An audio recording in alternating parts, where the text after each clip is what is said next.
Olá pessoal, professor Lucas com vocês mais uma vez com a Sociologia para o Enem. Hoje a gente vai trabalhar os movimentos sociais, que são esses movimentos muito importantes aí da nossa sociedade. Então o objetivo da aula hoje é compreender a estrutura e manifestação dos movimentos sociais a partir de suas características e tipologias, relacionar os movimentos sociais à diversidade de perspectivas e demandas da sociedade, problematizar a legitimidade das ações e reivindicações dos movimentos sociais com base na lei brasileira. A gente trabalhou numa das primeiras aulas a noção de questão social. A gente pode resumir essa ideia da sociologia como o conjunto de todos os problemas sociais vividos por uma sociedade em determinado momento. Como a gente viu, a questão do trabalho é uma questão central, da história moderna, lá com a Revolução Industrial, com os trabalhadores, e o conflito de interesses com os capitalistas, mas existem atualmente vários conflitos e vários problemas sociais que envolvem o acesso à terra, a fome, o racismo, a moradia, a intolerância religiosa, a violência policial. A nossa sociedade está repleta de problemas e esses problemas atingem de maneiras diferentes diferentes grupos. A questão social, ela atinge esses grupos e ela acaba gerando insatisfações, indignação. Devido às desigualdades, aos conflitos de interesses, os grupos da sociedade acabam se organizando e se mobilizando para lutar por melhores condições de vida ou para lutar contra uma ideia com a qual eles não concordam. E a essa luta a gente chama de luta social. O que seria então a luta social? O filósofo Axel Honneth vai dizer o seguinte: uma luta só pode ser caracterizada de social na medida em que seus objetivos se deixam generalizar para além dos horizontes das intenções individuais, chegando a um ponto em que eles podem se tornar a base de um movimento coletivo. Então a luta social ela é social justamente por isso, porque ela envolve um coletivo. Ela não é uma questão individual de uma pessoa apenas, ela sempre vai envolver mais pessoas, um grande coletivo. E o movimento social, o que é? Bom, é uma ação coletiva de um grupo organizado, que busca a transformação ou a manutenção de uma determinada condição social e influencia decisões políticas. Um dos principais objetivos dos movimentos sociais é justamente influenciar como a sociedade é gerida, como determinadas questões são compreendidas pela sociedade. Então a gente vai discorrer aqui sobre questões que identificam os tipos e formas de movimentos sociais. Se eles são conjunturais ou estruturais, se eles são tradicionais ou novos e se eles visam a transformação ou a conservação. Movimento social conjuntural. A palavra conjuntura, gente, significa momento. A conjuntura é o momento que a gente sempre está atravessando no presente. Por exemplo, qual é a conjuntura atual do país? A gente está atravessando uma pandemia, a gente está atravessando uma crise política, uma crise econômica, altas taxas de desemprego, os problemas sociais estão se aprofundando. Então essa é a nossa conjuntura atual. Os movimentos sociais conjunturais, eles geralmente são movimentos de curto prazo. Eles têm uma menor organização, eles não têm uma liderança muito bem definida, as pautas e as causas, elas são difusas e eles são momentâneos, eles aparecem por causa de um problema que se intensifica num determinado momento da sociedade. Um exemplo de movimento social conjuntural foram as manifestações de 2013, que elas tiveram todas essas características. Elas começam lá em São Paulo por conta do aumento da tarifa da passagem do ônibus e a partir daí existe uma reação em cadeia em que vários grupos começam a se adicionar nas manifestações e viram uma das maiores manifestações históricas do país, com várias pautas diferentes, sem uma orientação específica, sem uma direção específica. As pessoas vão começar a reivindicar mais investimento em educação pública, em saúde pública, eles vão criticar os grandes investimentos públicos nos mega eventos, como a Copa, que ia acontecer um ano depois, enfim. Esse grande movimento ele foi conjuntural, apesar dele ter influenciado algumas transformações depois na sociedade, como o cancelamento do aumento da tarifa, ele não continuou. As manifestações de junho não continuaram como um movimento social. Por isso ele foi um movimento conjuntural, momentâneo. A gente pode falar também dos movimentos sociais estruturais. Esses movimentos, eles já são movimentos de longo prazo, eles são mais organizados, eles têm lideranças e às vezes até mesmo sedes físicas. E eles têm pautas muito objetivas. Geralmente eles lutam pela mesma coisa ao longo do tempo, então eles duram ao longo do tempo. Vira e mexe, eles estão aí na rua fazendo manifestações, promovendo ações para conscientização e para pressão política sobre o nosso Estado. Então, são exemplos de movimentos estruturais. O movimento estudantil, o movimento feminista, o movimento negro, o movimento sindical, o movimento LGBT, o movimento ambientalista e o movimento indígena, por exemplo. São pautas que estão sempre vivas e presentes para esses grupos. Um exemplo seria, o Sindicato dos Petroleiros, que entrou em greve em 2020 agora, contra as privatizações que estão acontecendo com as empresas estatais do nosso país, contra as demissões em massa, contra o aumento de gás, do petróleo. Isso gera problemas e insatisfações. E esses petroleiros, organizados em sindicato, eles fazem uma greve. E aí tentam reivindicar mudanças em como o Brasil está sendo gerido. O movimento social tradicional. Como a gente viu, o trabalho é um ponto muito importante para os movimentos sociais contemporâneos, modernos. E a questão do trabalho é que inicia essa era de movimentos sociais, tal como a gente conhece hoje. Então, lá no século XIX, com a Revolução Industrial, os trabalhadores nas condições muito ruins do início da industrialização, brigando pelos seus direitos, brigando por melhoria na condição de trabalho, eles iniciam a luta social na contemporaneidade e acabam criando os sindicatos. Nessa imagem aqui, a gente consegue ver uma pintura lá do século XIX retratando justamente essa questão.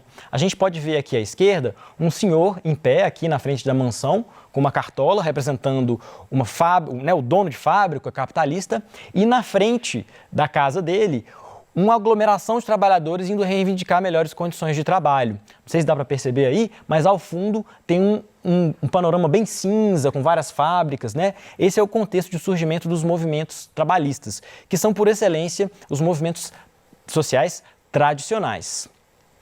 E a gente tem também os novos movimentos sociais, que são os movimentos sociais que surgem no século XX.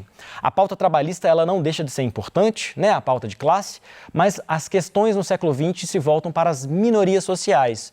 Lembrando que minoria social é diferente de minoria numérica. A minoria social, ela representa grupos da sociedade que às vezes são majoritários, como, por exemplo, a população negra brasileira, a população feminina, mas que tem menos voz, que tem menos poder na sociedade. Então, eles acabam reivindicando direitos de participação, direito a não sofrer violências e opressões. Então, esses movimentos eles estão relacionados com pautas identitárias e globais, como, por exemplo, o feminista, o negro, LGBT, indígena, ambientalista. Essas são pautas atuais, identitárias e globais.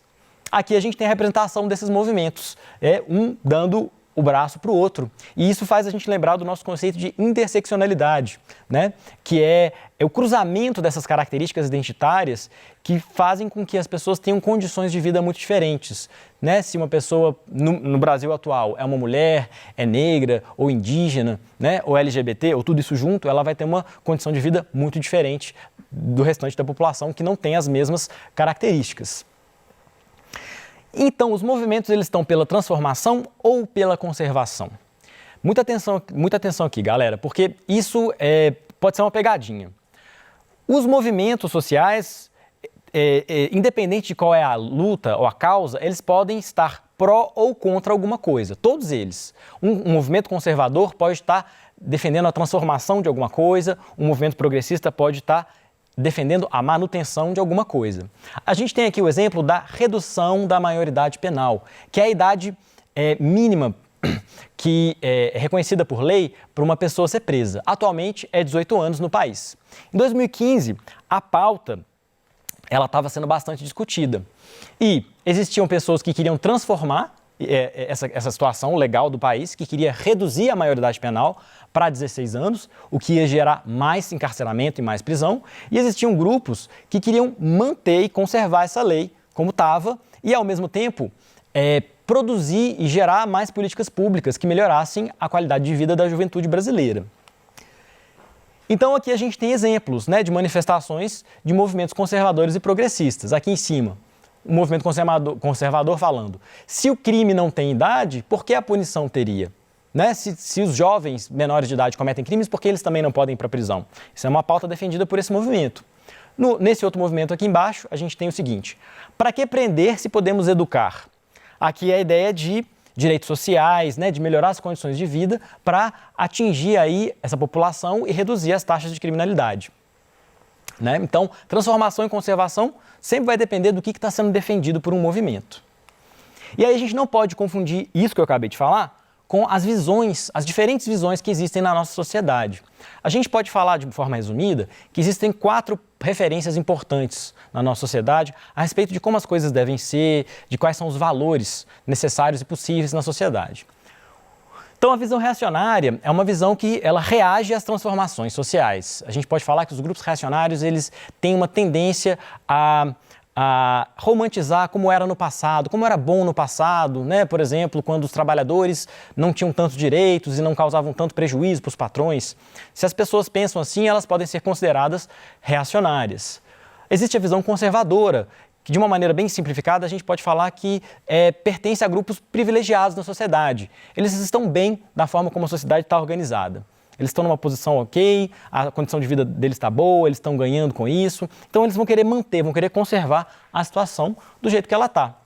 A gente também tem uma visão que pode ser chamada de reformista, que é uma visão que entende que deve haver transformações, mas que essas transformações elas têm que ser feitas com harmonia, com negociações. Vamos fazer uma conciliação de classes, vamos negociar, vamos ceder aqui para os outros cederem ali. Seria uma transformação gradativa dessa sociedade. E existe também a visão revolucionária, que pode virar e falar assim: para melhorar tem que mudar.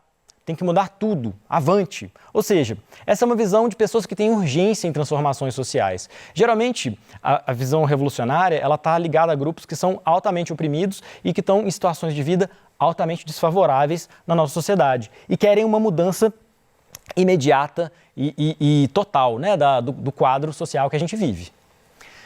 Para dar alguns exemplos históricos de movimentos, né, que representam essas visões distintas na nossa sociedade, a gente vai voltar lá para os anos 60, lá em 1964, logo antes do golpe militar. A gente teve, por exemplo, a Marcha da Família com Deus pela Liberdade, que foi uma marcha, né, uma passeata organizada por setores conservadores da sociedade, envolvendo, sobretudo, classes médias e altas, que eram contra o governo da época, do João Goulart, que estava propondo reformas de base, a reforma agrária, a melhoria da educação pública, da educação universitária. Essas pautas assustaram esses setores da sociedade, que estavam se sentindo bem na época com a forma como as coisas estavam até então. Então, a gente pode considerar eles como movimentos reacionários e conservadores. É muito importante, gente, a gente entender o que esses movimentos entendem com as palavras de ordem deles. Então, para reflexão, o que para a Marcha da Família com Deus pela Liberdade significa família? O que significa Deus? O que significa liberdade? O que significa comunismo, por exemplo? Né? Porque esse movimento dizia que o João Goulart era comunista. Né? Na visão desse movimento, eles acreditavam nisso. E temos aqui também movimentos reformistas e revolucionários. 4 anos depois do golpe militar de 64, em 68, houve a Marcha dos 100 mil, que foi uma marcha organizada pelos movimentos estudantis aqui do Sudeste, principalmente ali no Rio de Janeiro. E os estudantes eles eram críticos da ditadura militar, da repressão, da violência, da tortura, das prisões arbitrárias. E essa indignação chegou num ponto em que eles conseguiram mobilizar vários setores da sociedade, de artistas, intelectuais e outros segmentos da sociedade, para criticar e fazer uma luta contra a forma como a sociedade estava sendo gerida e organizada nessa época. Então, abaixo a ditadura, povo no poder. Essa era a palavra de ordem desse movimento. Os 2 movimentos históricos que eu acabei de falar, eles são movimentos conjunturais, porque eles acontecem especificamente no momento e depois eles se dissipam, né? E aí é importante a gente colocar a importância do movimento social, a força do movimento social. Os movimentos sociais, eles agregam pessoas e eles pressionam o poder público para que mudanças aconteçam. Então, eles influenciam diretamente nas decisões políticas. A gente vive numa democracia representativa. A gente elege representantes.